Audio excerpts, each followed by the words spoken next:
think about those leaders and really attracting them here to Rhode Island, even if you have to pay to get them. Next, you have to squeeze world-class institutions that are already here, people like Brown, URI, and tie your dollars that you're giving to them to real job growth. Then you have to create success stories, and you have to market the how. Make passive investment losses deductible against state income. Presently, if you're a passive investor in a business, and that business has losses, as most startups do, you cannot deduct the losses. If we made those losses deductible to passive investors, we would attract more capital to the state. We might actually attract some capital from people who live in the state, who do not actually invest here, simply to get the deductions. And neither one of these would actually cost the state any money. Another thing to look at, well, we have lots of both government and private sector projects already in the pipeline. What can we do for, to streamline or expedite the permitting process or the payment process or the site identification process to get those projects moving forward at an accelerated rate? That has both the effect of accelerating revenues coming into the state and helping us with our unemployment. One of the ideas that came forward was that some of our tax incentives should be more targeted, in particular with to encourage Rhode Island businesses to engage in business-to-business transactions with other Rhode Island companies versus a broad-based tax incentive for just any business transaction. A tax incentive to have workers come to work in Rhode Island, particularly in technology areas, and then that tax incentive would be backloaded, so it wouldn't be an immediate hit when they came and showed up, but actually would be backloaded so that if they were here for some period of time, that a tax incentive would kick in, and that would help us with employment recruitment. The union's ability to shift their value system and what they believe to be true now, and how an old traditional economy works that we saw on the screen here, it doesn't work that way anymore. Let's see here, we also talked about permitting. That there are a lot of constraints from the state here in permitting time. How long it takes to get something done. In business, our customers want it done same day or next day. And I've said this time and time again. In business here, we need it for our customers the same day or next day. Do not hold us up. You hold us hostage.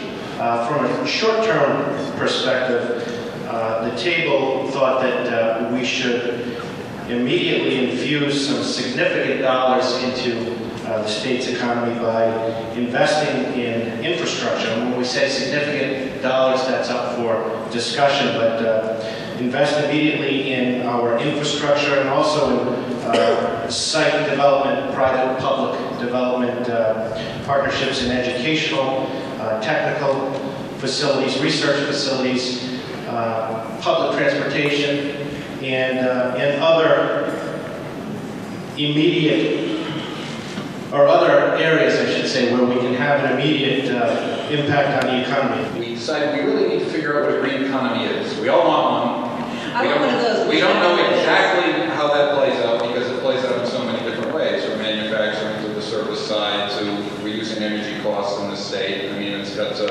something for everyone, and let's figure out where we are. We also strongly suggest that we need to address methods to enhance an efficient public educational system, particularly at the local level, which means the possibilities of consolidation of our local school districts. And again, one of the things that we have brought out, in fact, is this isn't new. People might think that consolidation, regionalization is new, but in fact, going back 40, 50 years ago, before suburbanization of America and Rhode Island, many of our school districts were very much centrally based within communities and regions and not per community. So we particularly think there's an economy of scale delivering excellence in public education by collaboration and regionalizations. There are unemployed workers today who businesses could be hiring to help grow their businesses and look at opportunities for them to still collect unemployment while they're being trained in new jobs.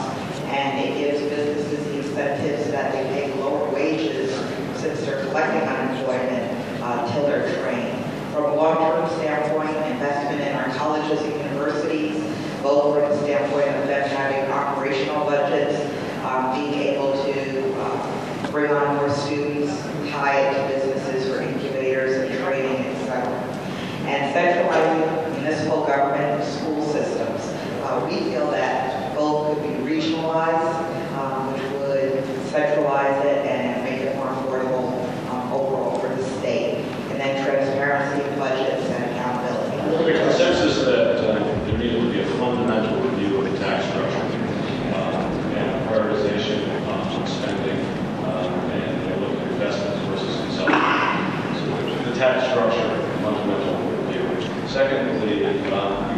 felt that we need to capitalize on the core competencies within Rhode Island, as we mentioned earlier, but don't try and be all things to all people.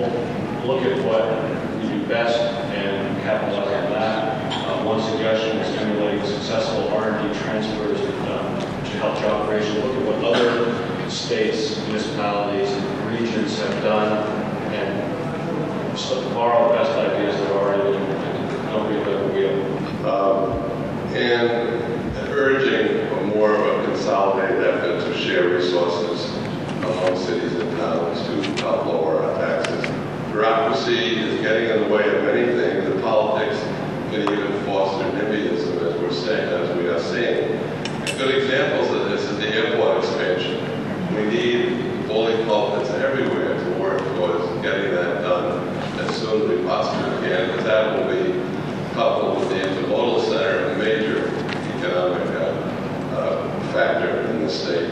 We don't like the way healthcare, for example, on the consolidation of the effort to consolidate Care New England with Lifespan. If that does go through, the impact with the Brown Medical School on research will be tremendous, and healthcare will become probably the largest employer in this state. But the application process is taking so long. One, we're very concerned about the lack of long-term planning, and that talks a lot to government inefficiencies, to infrastructure, and to some of the major issues in education. We feel there needs to be a real strategic plan, and that may need to be a cabinet level position, or could potentially be a job of the lieutenant governor. And that we have too many school districts, that we should be consolidated, and that would be an excellent way to do it. Finally, we felt that there was a significant image problem, that the state is considered an anti-business state, that the state is considered to have poorly skilled workers, and a lot of other problems. And that's something we all have to be conscious of when we're talking to national media and things of that nature, that was a real advocacy position that we needed, especially the executive branch, to help us out on. One is to create a tax redevelopment zone, a short term, maybe targeted to an industry, maybe targeted to a location, something that would only deal with new jobs, something that we really could distinguish ourselves from other places. Secondly, another short term thing, market ourselves to the Boston area in Connecticut. We don't really do much of that. We're cheaper, we're cooler, we have great access. The private industry no longer should be silent. They should be speaking out at the table. And then from academia, one of the comments was that there needs to be more investment in education. On education, the only thing I would add is that we spent a lot of time about workforce readiness. I don't want to one up the table that Bob Walsh was at, because one of us was at that table. But we talked about accelerating the CCRI commission. We talked about expansion of things like the med school, which has been a tremendous success and a model